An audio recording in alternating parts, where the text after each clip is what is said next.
अब question number 4 में आ जाओ। एफ एक्स किसके इक्वल है? एक्स स्क्वायर के इक्वल है when x is less then 0। F X किसके इक्वल है? इसे हम पीस वाइज फंक्शन बोलते हैं। और एफ एक्स किसके इक्वल है? एक्स के इक्वल है when x lies between 0 to 1। और एफ एक्स किसके इक्वल है? 1/x के इक्वल है when x is greater than 1। इसका क्या मतलब है? 0 1, इसका ये मतलब समझो ऐसे 0 1 ले लिया। पहले क्या बोल रहा है? Less then 0। इस लेस देन 0 के लिए एफ एक्स किसके इक्वल है? एक्स स्क्वायर के लिए इक्वल है। फिर बोल रहा है 0 से लेके 1 तक। 1 पर क्या हमारा ओपन है? 1 पर ओपन है, 1 पर भी ओपन है। चलो, तो यहां पे एफ एक्स किसके इक्वल है? एक्स के इक्वल है, ठीक है। और 1 और 1 से ग्रेटर के लिए एफ एक्स किसके इक्वल है? 1/x के इक्वल है। ये बोल रहा है। मतलब क्या है इसका? मतलब क्या है कि अगर तुमने डोमेन का, अच्छा अगर इस फंक्शन का मैं डोमेन बोलूं, डोमेन क्या है? तो डोमेन इस फंक्शन का है ऑल रियल नंबर -1। 1 नहीं है डोमेन में, देख लो 1 नहीं है डोमेन में। यहाँ पे भी ओपन है, यहाँ पे भी ओपन है। तो इस फंक्शन का डोमेन क्या है? All real number -1। अब इसको हम डिफाइन कैसे फंक्शन समझेंगे? अब यहाँ पे क्या बोला जा रहा है कि अगर तुमने डोमेन का वैल्यू लेस देन 0 लिया तो लेस देन 0 के लिए तुम इमेज कहां से कैलकुलेट करोगे? इस रूल से इमेज कैलकुलेट करोगे। अगर तुमने एफ एक्स का वैल्यू, सॉरी एक्स का वैल्यू 0 से लेके 1 तक लिया, इंक्लूडिंग 0 एक्सक्लूडिंग 1, तो फिर तुम इन नंबर्स का रेंज कहां से कैलकुलेट करोगे? इमेज कहां से कैलकुलेट करोगे? वो यहां से कैलकुलेट करोगे। और अगर तुमने एफ एक्स का, एक्स का वैल्यू अगर तुमने ग्रेटर देन 1 लिया तो उसका तुम इमेज कहां से कैलकुलेट करोगे? इस रूल से कैलकुलेट करोगे। ये बोल रहा है। मतलब क्या है कि मान लो कि तुम्हें फाइंड आउट करना है एफ ऑफ -1, तो -1 क्या है? लेस देन 0 है। तो -1 का इमेज किस रूल से फाइंड आउट करोगे? इस रूल से। अगर तुम्हें एफ ऑफ 1/2 फाइंड आउट करना है तो 1/2 क्या है? 0 से 1 के बीच में, तो एफ ऑफ 1/2 इस रूल से फाइंड आउट करोगे। अगर तुम्हें एफ ऑफ 4 फाइंड आउट करना है तो एफ ऑफ 4 क्या है? ग्रेटर देन 1, तो इस रूल से फाइंड आउट करोगे। ये कह रहा है इसमें, ठीक है। तो क्या बोला? एफ ऑफ 1/2 निकालो। तो एफ ऑफ 1/2 क्या होगा? 1/2 इसके बीच में लाई कर रहा है ना, 0 से 1 के बीच में। तो एफ ऑफ 1/2 क्या होगा? 1/2, बिकॉज बोल रहा है ना f x is equal to x है when x lies between 0 and 1। तो एफ ऑफ 1/2 क्या होगा? 1/2। एफ ऑफ -2 क्या होगा? सबसे पहले देखो ये -2 है कहाँ? लेस देन 0 में है। तो -2 के लिए हमारा रूल क्या गिवन है? F x is equal to X square. तो एफ ऑफ -2 क्या होगा? 4 होगा। अब क्या बोला? एफ ऑफ 1, तो F of 1 is not defined, because F of 1 क्यों नहीं डिफाइंड है? Because 1 is not in the domain of the function. 1 जो है फंक्शन के डोमेन में नहीं है। अब क्या बोल रहा है कि एफ ऑफ √3 निकालो। तो एफ ऑफ √3 का अप्रॉक्स वैल्यू क्या होता है? 1.732। 1.732 क्या 1 से ग्रेटर है? तो उसके लिए क्या होगा? ये वाला रूल डिफाइंड होगा। ग्रेटर देन 1 के लिए तो ये डिफाइंड है, F x is equal to 1/x। तो एफ ऑफ √3 क्या होगा? 1/√3। अब क्या बोल रहा है? एफ ऑफ -√3 निकालो।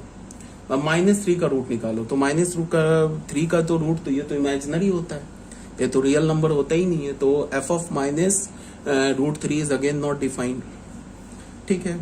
अब ये क्वेश्चन नंबर 5 में क्या बोल रहा है? If for non zero X, अगर हमारे किसी नॉन जीरो एक्स के लिए a F x plus B F of 1/x is equal to this where a is not equal to b, then find F X. चलो इस question को मैं कर देता हूं, इस क्वेश्चन को भी चलो मैं कर देता हूं। एफ एक्स किसके इक्वल है? If for non zero X A F x plus B F of 1/x किसके इक्वल है? 1/x -5, 1/x -5 where a is not equals to b।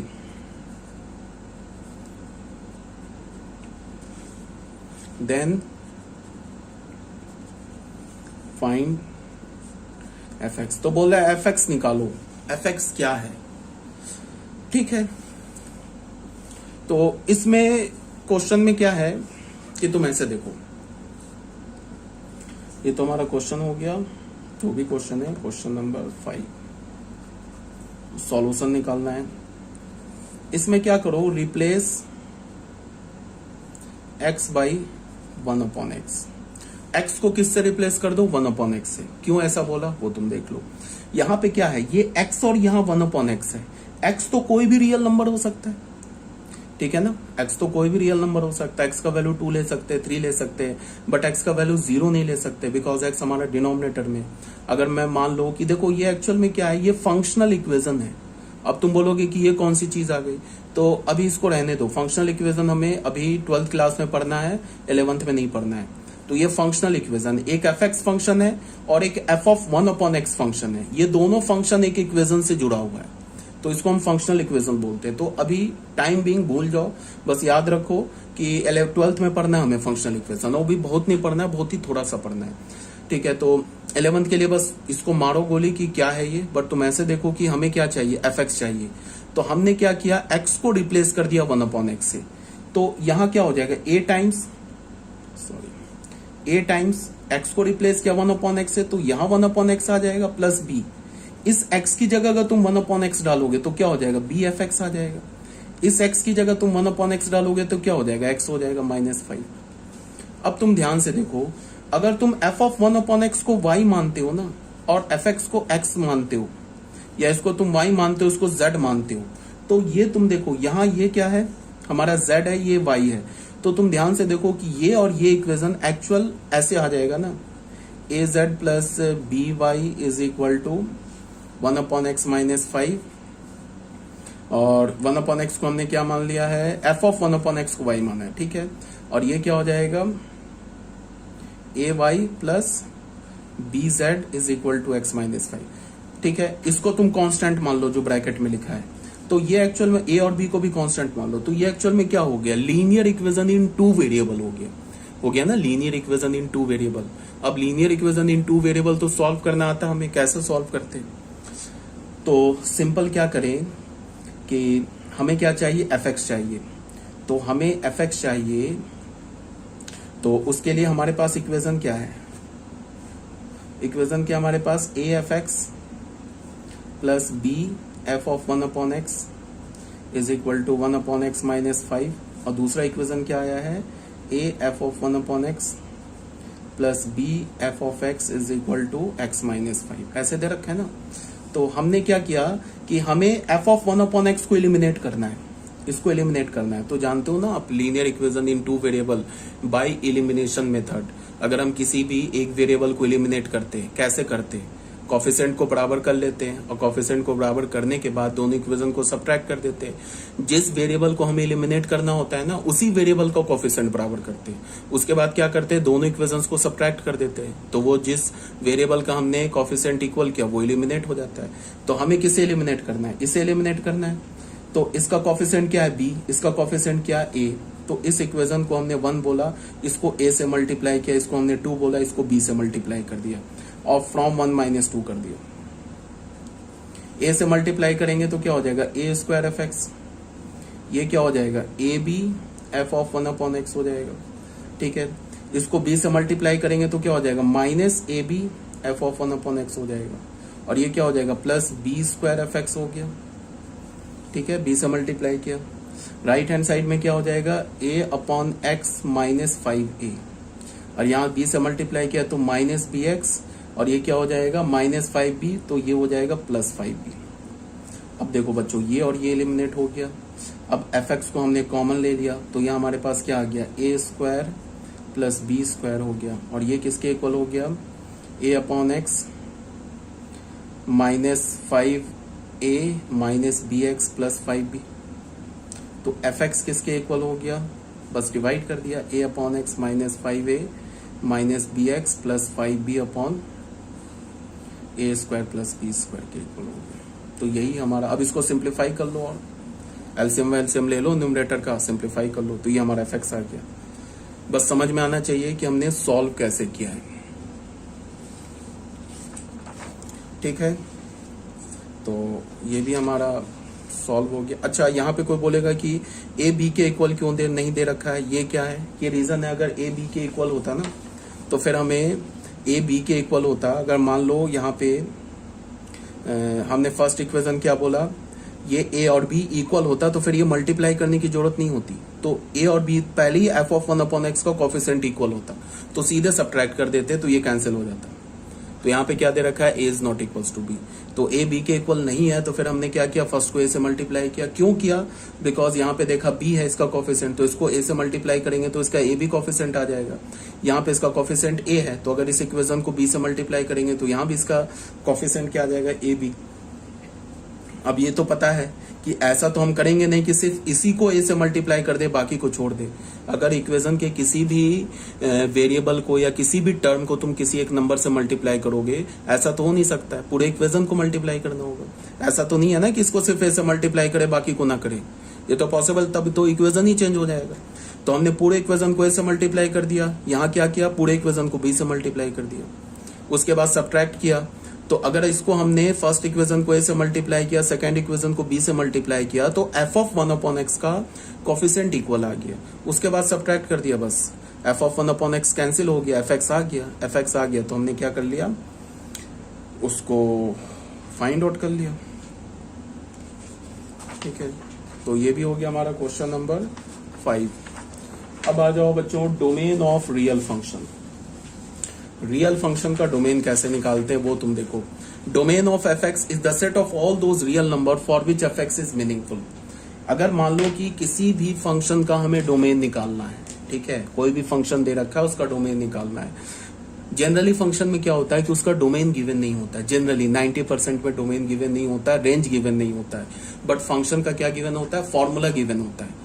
तो फॉर्मूला देखकर फंक्शन का हमें डोमेन निकालना होता है, रेंज निकालना होता है। तो डोमेन के लिए क्या है कि हमें उन सारे एक्स का सेट लिखना है डोमेन के लिए जिसके लिए वो फंक्शन डिफाइंड हो। अगर मैं बोलूं कोई फंक्शन का फॉर्मूला दे दूं और बोलूं कि find the domain of the function, तो इसका क्या मतलब है कि हमें उन सारे एक्स का सेट लिखना है जिसके लिए वो फंक्शन डिफाइंड हो। अगर फंक्शन 2, 3, 4 के लिए डिफाइंड हो रहा है तो हमने एक सेट बना लिया जिसका एलिमेंट हो गया 2, 3, 4, तो फंक्शन का डोमेन हो गया। अगर फंक्शन पूरे रियल नंबर के लिए डिफाइंड हो रहा है तो हमने एक सेट बना लिया ऑल रियल नंबर, वो फंक्शन का डोमेन हो गया। अगर फंक्शन पूरे रियल एक्सेप्ट 1 को छोड़ के डिफाइंड हो रहा है, 1 पर डिफाइंड नहीं हो रहा है, बाकी सारे रियल नंबर पे डिफाइंड हो रहा है, तो फिर फंक्शन का डोमेन क्या हो जाएगा, ऑल रियल नंबर एक्सेप्ट 1। तो क्या हो जाएगा, R-1 सेट 1, ये डोमेन हो गया। तो डोमेन का मतलब क्या है कि we have to form the set of all those values of x for which function is defined, जिसके लिए फंक्शन डिफाइंड हो। तो कुछ वर्किंग रूल है, ये ऐसे ही लिख दिया मैंने, ये बस ऐसे ही, कोई जरूरत नहीं है तो खुद ही याद होगा। मतलब डोमेन में क्या बोले, if the function f has been expressed as a set of ordered pair, ये तो ऑलरेडी बता चुका हूँ, ठीक है, एक बार लिख लेना, कोई रटने मत लग जाना यार, मुझे बहुत डर लगता है यार, बच्चे जो होते हैं ना मैथ्स को भी रट जाते हैं, फिर बाद में जब वो जो दिमाग में जो जाता है ना वो आपस में टक्कर मारता है ना, स्पार्क करता है, तो फिर वो फ्रस्ट्रेट हो जाते हैं, पता नहीं क्या कर लिया। तो रटने मत ना यार, मैथ्स में कहीं रटना नहीं होता है। अभी ट्रिग्नोमेट्री स्टार्ट करेंगे 11th क्लास को बता रहा हूँ, उसमें बहुत सारे नए नए फॉर्मूलाज आएंगे, करीबन 50-60 फॉर्मूलाज आएंगे, एक भी फॉर्मूला रटना नहीं है, सिर्फ 2-3 को छोड़ के। मुश्किल से उस 50-60 फॉर्मूले में से 2-3 फॉर्मूला रटना है, बाकी सब याद हो जाता है। तो रटना नहीं, ये नहीं कि मैंने रेड पेन से लिख दिया इसका मतलब इंपॉर्टेंट है, इसको रट्टा मार गया, ऐसी कोई बात नहीं है, समझो। If the function f has been if the function have been expressed as a set of ordered pair, ये ऑलरेडी बताया जा चुका है। देन डोमेन क्या होता है, ऑर्डर्ड पेयर के हर एक ऑर्डर्ड पेयर के फर्स्ट एलिमेंट के सेट को डोमेन बोलते हैं, वही बात लिखा है, फालतू मैंने लिख दिया है। रेंज क्या बोलते हैं, set of second component of all the ordered pair. Range क्या होता है, हर एक ऑर्डर्ड पेयर के सेकंड एलिमेंट का सेट बना लो, वो रेंज हो जाएगा। हर एक ऑर्डर्ड पेयर के फर्स्ट एलिमेंट का सेट बना लो, वो डोमेन हो जाएगा, ठीक है। If a relation between x and fx, that is x and y, is in algebraic form, अगर कोई रिलेशन x और fx के बीच में दे रखा है एल्जेब्रिक फॉर्म में, जनरली एल्जेब्रिक फॉर्म में गिवन होता है ना, जैसे ये हमारे पास रिलेशन है, जैसे हमने क्या बोला, fx is equal to x square minus 1/x+1, तो ये fx y और इस x के बीच में ये एल्जेब्रिक फॉर्म में रिलेशन दे रखा है ना, तब डोमेन कैसे निकालते हैं वो बताया जा रहा है। यहां पे क्या बोल रहा है, if the relation between x and fx, that is x and y, is in algebraic form, then domain क्या होता है, set of all those real values of x for which y is real, that is y is defined. अगर हमारे पास formula given हो ना function का, तो हमें उन सारे x का सेट लिखना है जिसके लिए y रियल हो या y डिफाइंड हो। y अगर डिफाइंड होगा तभी तो रियल होगा, और रियल होगा तो डिफाइंड होगा। रेंज क्या है? The set of all the possible values of y के सारे पॉसिबल वैल्यूज को हम क्या बोलेंगे? रेंज बोलेंगे। या मैं क्या बोलूंगा कि set of all possible f image of the function, set of all possible f image of the function is called range. f image का मतलब क्या हो गया? डोमेन के हर एक एलिमेंट का जो इमेज होगा उस इमेज के सेट को हम क्या बोलेंगे? फंक्शन का रेंज बोलेंगे। तो ये सब बात आ रही है समझ में? ठीक है। तो नोट 1 में क्या है हमारा? कुछ नोट है जो तुम लोग जानते हो, ये भी मैंने फालतू लिखा है। Negative number should not occur under square root.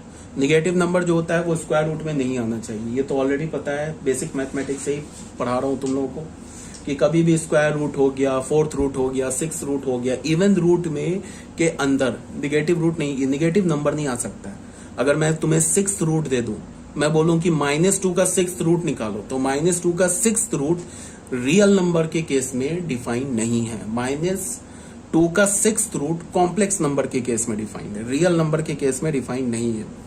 Set of all possible values of y for which x is defined and in the domain. यहाँ पे एक इंपॉर्टेंट बात क्या है कि यहाँ पे डोमेन के लिए क्या बोला कि उन सारे x को देखो जिसके लिए y डिफाइंड हो। रेंज के लिए क्या होगा कि उन सारे y को देखो जिसके लिए x डिफाइंड हो। बट इतने से काम नहीं चलेगा, उन सारे y को देखो जिसके लिए x डिफाइंड हो, और वो जो x डिफाइंड हो रहा है ना, वो x फंक्शन के डोमेन में भी होना चाहिए। समझ रहे हो बात को?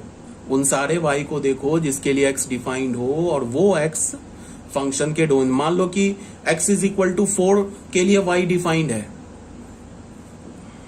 या फिर तुम ऐसे बोलो x इज इक्वल टू 4 के लिए y डिफाइंड है, but x is equal to 4 function के डोमेन में ही नहीं है, तो फिर x इज इक्वल टू 4 के लिए y का जो वैल्यू होगा ना वो रेंज में नहीं होगा।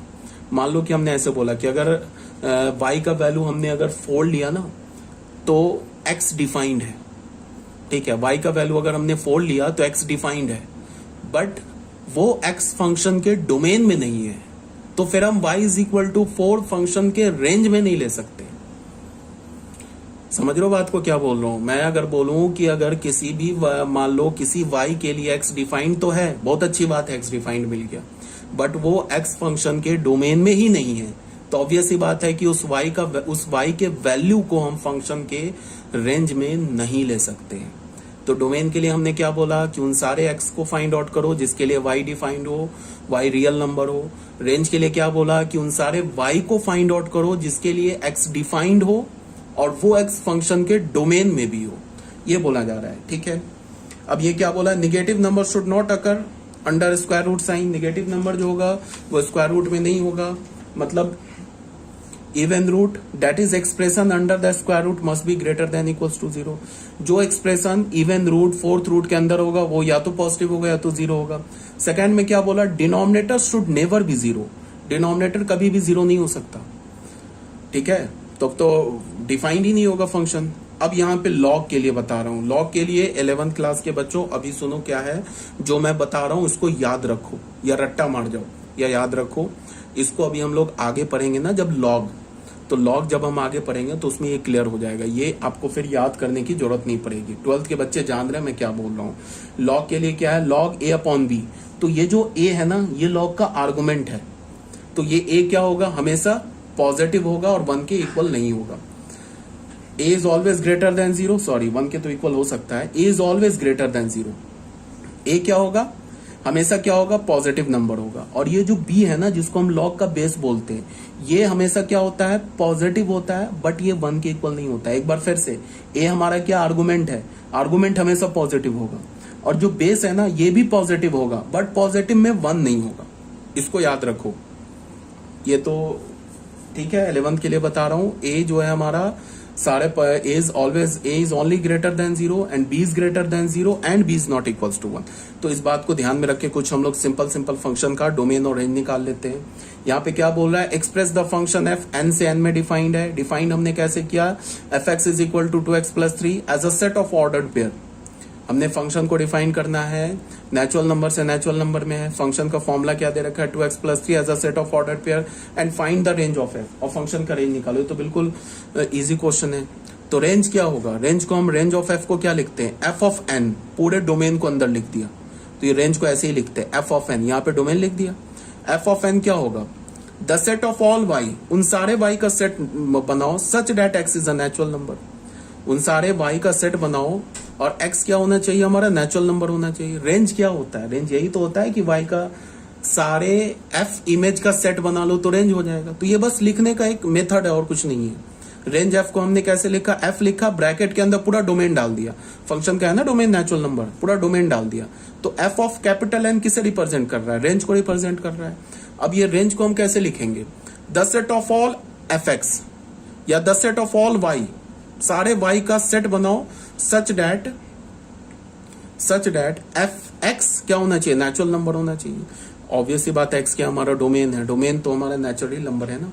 तो एफ एक्स किसके इक्वल हो जाएगा, x, F x the set of all f x such that x का वैल्यू क्या हो जाएगा, 1 से लेके इन्फिनाइट तक। तो यहां से देख लो एक्स का वैल्यू, एफ एक्स किसके इक्वल है, 2x + 3 के इक्वल है। तो एक्स का वैल्यू 1 डालोगे तो क्या मिलेगा 5, 2 डालोगे तो 7, 3 डालोगे तो क्या मिलेगा हमें 9।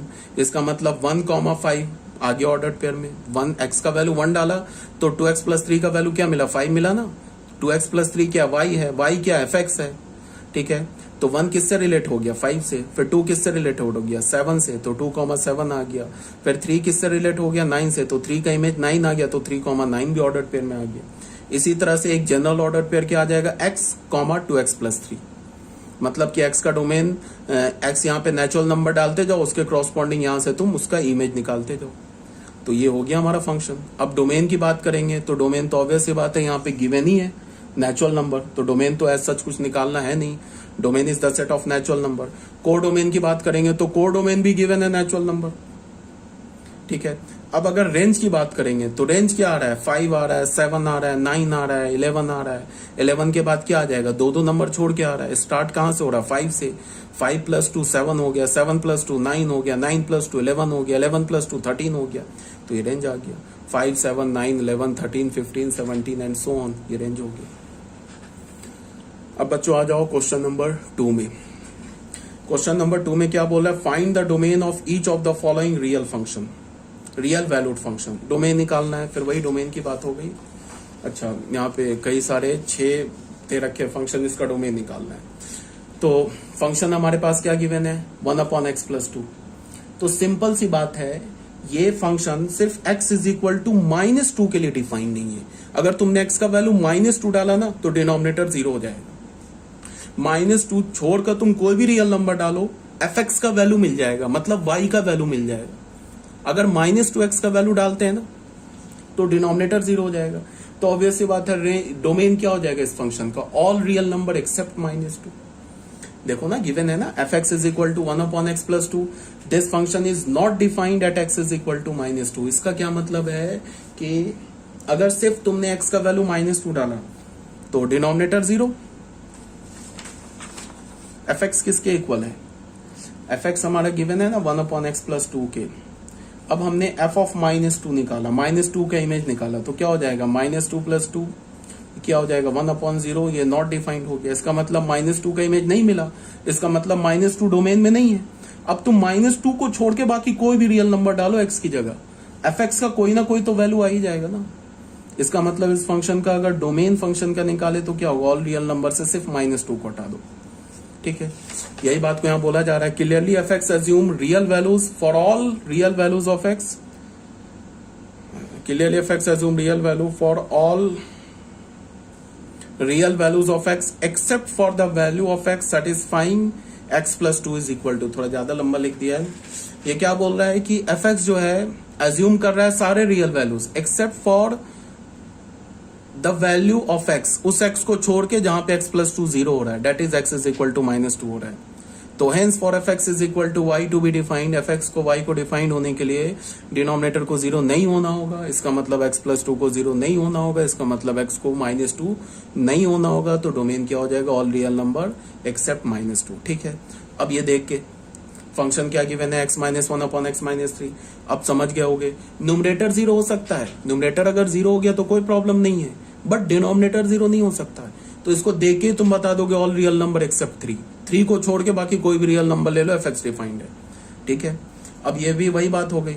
यहां पे क्या होगा, थर्ड में क्या हमारे पास, थर्ड में फंक्शन क्या है, थर्ड में हमारे पास फंक्शन क्या गिवन है, F x is equal to 2x minus three upon x square minus three x plus two, यही गिवन है ना।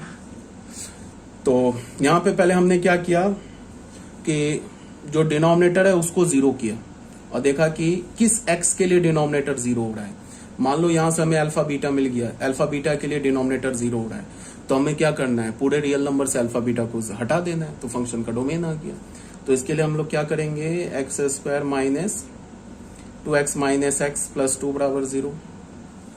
तो यहां से हमें क्या मिल गया, x minus two x minus one, तो x का वैल्यू क्या हो गया 1,2। तो ऑल रियल नंबर से 1,2 हटा दिया, फंक्शन का डोमेन आ गया, यही हो गया डोमेन ऑफ द फंक्शन। समझ रहे हो बात को। पहले हमने क्या किया, डिनोमिनेटर को जीरो किया, देखा कि डिनोमिनेटर किस x के लिए जीरो हो रहा है, तो डिनोमिनेटर हमें क्या मिला 1 और 2 के लिए जीरो हो रहा है, तो पूरे रियल नंबर से 1 2 को हटा दिया, तो फंक्शन का डोमेन आ गया। यही किया हमने। ये जीरो नहीं होना चाहिए, नहीं होना चाहिए, तो x का वैल्यू 1 2 नहीं होना चाहिए, तो ऑल रियल नंबर माइनस 1 2 हटा दिया। वही कहानी यहाँ पे भी है, न्यूमरेटर को तो देखो ही नहीं, न्यूमरेटर जीरो हो सकता है। डिनोमिनेटर को हमने जीरो करने की कोशिश की, तो हमें क्या दिख रहा है कि जो इसका डिनोमिनेटर है ना, इसका जो डिस्क्रिमिनांट है वो लेस देन जीरो है। अब ध्यान से देखो, ये जो हमारा डिनोमिनेटर है ना, इसका डिस्क्रिमिनांट लेस देन जीरो है और कोफिशिएंट ऑफ एक्स स्क्वायर 7 है विच इज पॉजिटिव। तो मैंने क्या बोला था, मैंने ये बोला था कि अगर किसी भी क्वाड्रेटिक इक्वेशन का या क्वाड्रेटिक एक्सप्रेशन का डी लेस देन जीरो हो और कोफिशिएंट ऑफ एक्स स्क्वायर अगर पॉजिटिव हो, तो वो क्वाड्रेटिक एक्सप्रेशन पूरे रियल नंबर के लिए पॉजिटिव वैल्यू देगा, कभी भी जीरो भी नहीं होगा। अगर किसी क्वाड्रेटिक एक्सप्रेशन का डिस्क्रिमिनांट लेस देन जीरो हो, coefficient of x square negative हो, तो वो क्वाड्रेटिक एक्सप्रेशन पूरे रियल नंबर के लिए क्या देगा, निगेटिव वैल्यू देगा, जीरो नहीं होगा। ये बताया जा चुका है तुम लोग को बेसिक मैथमेटिक्स के लिए, 11th क्लास को बोल रहा हूँ, 12th क्लास का तो अभी फंक्शन चल ही नहीं रहा है। एफ एक्स हमारे पास क्या है, a x square plus b x plus c है हमारे पास। अगर डी लेस देन जीरो हो and a greater than zero हो, तो ये क्या इंप्लाई करता है, एफ एक्स सिर्फ पॉजिटिव होगा for all x belongs to R. कोई भी एक्स यहाँ पे डालो, एफ एक्स का वैल्यू पॉजिटिव होगा। एग्जाम्पल ले लेते हैं, x square plus x plus one ले लिया हमने, इसका डी निकालेंगे तो क्या होगा 1 minus 4 minus 3 less than zero, और कोफिशिएंट ऑफ एक्स स्क्वायर क्या 1। अब यहाँ पे इस क्वाड्रेटिक में ना तुम एक्स का कोई भी रियल नंबर डालो, any real number, negative positive zero डालो, ये एफ एक्स जो होगा ना वो हमेशा पॉजिटिव होगा। एग्जाम्पल एफ ऑफ जीरो निकालो, क्या हो जाएगा 1, ये भी positive. F of minus pi निकालो, ये भी पॉजिटिव आ जाएगा। एफ ऑफ 1/2 निकालो, ये भी पॉजिटिव आ जाएगा। अगर यहाँ पे क्या होता, ये ए लेस देन जीरो होता और डी लेस देन जीरो होता, तो फिर ये पूरा एफ एक्स क्या हो जाता, लेस देन जीरो हो जाता फॉर एवरी एक्स। किसी एक्स को तुम यहाँ डालते ना यहाँ पे, तो ये पूरा एफ एक्स का वैल्यू, मतलब इस पूरे एक्सप्रेशन का वैल्यू निगेटिव आता। ठीक है, ये ऑलरेडी बताया जा चुका है। तो इस केस में क्या हो रहा है कि डी लेस देन जीरो है, coefficient of x square positive है। इसका क्या मतलब है कि डिनोमिनेटर जो होगा सारे एक्स के लिए पॉजिटिव वैल्यू देगा, सारे एक्स के लिए पॉजिटिव वैल्यू देगा, इक्वल तो होगा नहीं जीरो। तो इसका मतलब यहाँ पे डोमेन क्या हो गया, ऑल रियल नंबर। अब कोई खतरा नहीं हमें डिनोमिनेटर को, डिनोमिनेटर किसी भी एक्स के लिए जीरो नहीं हो सकता। मेन जो प्रॉब्लम था डिनोमिनेटर से ही था ना, हमें ऐसा पहले वो एक्स खोजना था जिस पे डिनोमिनेटर जीरो हो रहा था, उस एक्स को रियल नंबर से हटा देते तो फिर उसका डोमेन आ जाता। बट हमें क्या पता चला कि इसका डिनोमिनेटर तो कभी जीरो हो ही नहीं सकता, इनफैक्ट इसका डिनोमिनेटर निगेटिव भी नहीं हो सकता किसी भी एक्स के लिए, तब तो कोई प्रॉब्लम ही नहीं है। तो इसका डोमेन क्या हो गया, ऑल रियल नंबर। अब आ जाओ क्वेश्चन नंबर 5 में। क्वेश्चन नंबर 5 में क्या है, एफ एक्स क्या गिवन है, √4 minus x plus 1/√x square minus 1। अब इसको सॉल्व करने से पहले तुम ये देखो कि बीच में एफ एक्स जो है ना, दो फंक्शन का सम गिवन है, एक तो ये फंक्शन है, एक तो ये फंक्शन है, दो फंक्शन का सम गिवन है। एफ एक्स जो है वो दो फंक्शन का सम गिवन है, तो हमें वो एक्स निकालना है। मान लो सपोज दैट किसी एक्स के लिए ये वाली चीज तो डिफाइंड हो जाए बट ये वाली चीज डिफाइंड ना हो, तो on the whole f x define नहीं हो। अगर मान लो x is equal to alpha के लिए रूट अंडर 4 माइनस एक्स तो डिफाइंड हो, but 1 upon root under x square minus 1 defined नहीं हो, तो x is equal to alpha तो फंक्शन का डोमेन हो नहीं सकता, because defined plus not defined is not defined, not defined plus not defined is again not defined, defined plus defined ही तो डिफाइंड होगा। तो मैं क्या बोल रहा हूं कि अगर x is equal to alpha के लिए ये तो डिफाइंड हो बट ये डिफाइंड ना हो, तो x is equal to alpha हमारा डोमेन का एलिमेंट नहीं हो सकता। हाँ, अगर x is equal to beta के लिए ये भी डिफाइंड हो ये भी डिफाइंड हो, फिर x is equal to beta domain का एलिमेंट हो जाएगा। इसका मतलब क्या है, हमें वो x खोजना है जिस x के लिए रूट अंडर 4 माइनस एक्स भी डिफाइंड हो and 1 upon root under x square minus 1 भी डिफाइंड हो। तो बीच में है एंड, मतलब कि यहां से डोमेन निकालो यहां से डोमेन निकालो, दोनों का इंटरसेक्शन लो, तो वो जो x आएगा वो इस फंक्शन का फाइनल डोमेन होगा। ठीक है, रूट अंडर 4 माइनस एक्स को भी डिफाइंड होना होगा and 1 upon root under x square minus 1 को भी डिफाइंड होना होगा। तो बीच में एंड है, तो एंड का मतलब इंटरसेक्शन। तो बहुत सिंपल सा है, for f x to be defined. अब एफ एक्स को डिफाइंड होने के लिए इसको भी डिफाइंड होना होगा, इसको भी डिफाइंड होना होगा। अब पहला वाला हमारा फंक्शन कैसे डिफाइंड होगा ये बताओ, ये कैसे डिफाइंड होगा, जब 4 minus x greater than equals to 0 हो जाए, बिकॉज ये स्क्वायर रूट में है ना। और ये कब डिफाइंड होगा, ये भी तो स्क्वायर रूट में, एक्स स्क्वायर माइनस 1, क्या कर रहा हूं मैं यार, गलती कर रहा हूं ये बच्चों, इसको हटा लेना यार, ये अपने पीडीएफ में करेक्ट कर लेना। अब दूसरा वाला जो फंक्शन के डिनोमिनेटर में है ना स्क्वायर रूट, तो एक्स स्क्वायर माइनस 1 सिर्फ पॉजिटिव हो सकता है, जीरो नहीं हो सकता है। अगर एक्स स्क्वायर माइनस 1 को जीरो कर दिया तब तो डिनोमिनेटर जीरो हो जाएगा, तब तो फिर ब्लंडर हो जाएगा। तो यहां पे क्या होगा, x square minus 1, sorry x square minus 1 क्या होगा, सिर्फ ग्रेटर देन 0 होगा। ये ऑलरेडी मैंने बता रखा है कि अगर जब भी स्क्वायर रूट डिनोमिनेटर में आए तो जो स्क्वायर रूट के अंदर का एक्सप्रेशन होता है वो सिर्फ पॉजिटिव होता है, जीरो भी नहीं होता है। अगर स्क्वायर रूट न्यूमरेटर में आए तो स्क्वायर रूट के अंदर का expression greater than equals to 0 होता है। तो यहाँ पे हमने क्या बोल दिया, एक्स स्क्वायर माइनस 1 को क्या बोल दिया, ग्रेटर देन 0। ठीक है, 4 माइनस एक्स को क्या बोला, greater than equals to 0 and x square minus 1 is greater than 0। तो यहां से हमें क्या मिल गया, x is less than equals to 4 मिल गया एंड इसको हमने क्या किया, फैक्टराइज कर लिया, तो ग्रेटर देन 0। अब ये तो इनइक्वालिटी तुम ऑलरेडी जानते हो, 11th क्लास के बच्चों को बोल रहा हूँ, 12th क्लास के बच्चे तो जानते ही है, इनको ऑलरेडी इनइक्वालिटी जानते हो। मैंने बता रखा है ना, ये लेफ्ट हैंड साइड में क्या दे रखा है, क्वाड्रेटिक दे रखा है। तो मैंने क्या बताया कि जब भी क्वाड्रेटिक ग्रेटर देन 0 होता है तो क्या होता है, वो आउटसाइड द रूट होता है, एंड क्वाड्रेटिक लेस देन 0 होता है तो क्या होता है, इनसाइड द रूट होता है। और क्वाड्रेटिक को अगर तुम इक्वल्स टू 0 कहां होता है, ऑन द रूट होता है। ये ऑलरेडी बताया जा चुका है।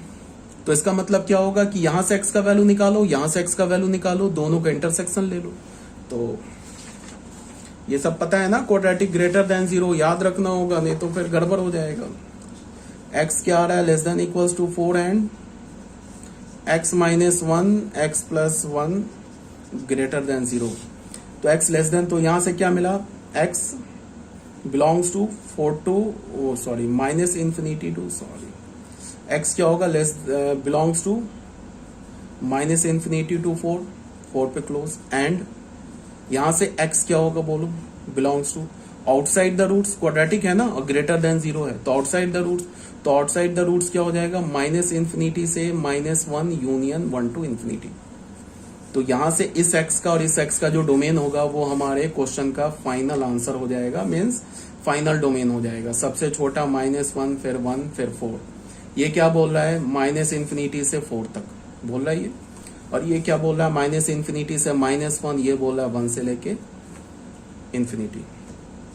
तो इंटरसेक्शन कहाँ आ रहा है, इसके आगे आगे इधर इंटरसेक्शन आ रहा है और ये दो जगह इंटरसेक्शन आ रहा है। तो हमारा x का वैल्यू क्या हो जाएगा, माइनस इंफिनिटी से, अब देखो बच्चों इंटरसेक्शन में -1 नहीं आएगा, ठीक है। 11th क्लास के बच्चों को देख रहे हैं जो बार बार मुझसे क्वेश्चन पूछते हैं कि सर मुझे नंबर लाइन पर यूनियन और इंटरसेक्शन नहीं लेना आता है, तो उसको मैं बार बार बोलता हूँ कि चैप्टर पढ़ो और पीडीएफ को पढ़ो और वीडियो लेक्चर ध्यान से देखो। इंटरसेक्शन में -1 नहीं आएगा क्योंकि ये -1 यहाँ नहीं है, इस सेट में -1 नहीं है, यहाँ तो है ना -1, इस सेट में तो -1 है बट यहाँ -1 नहीं है, देखो ये -1 नहीं है।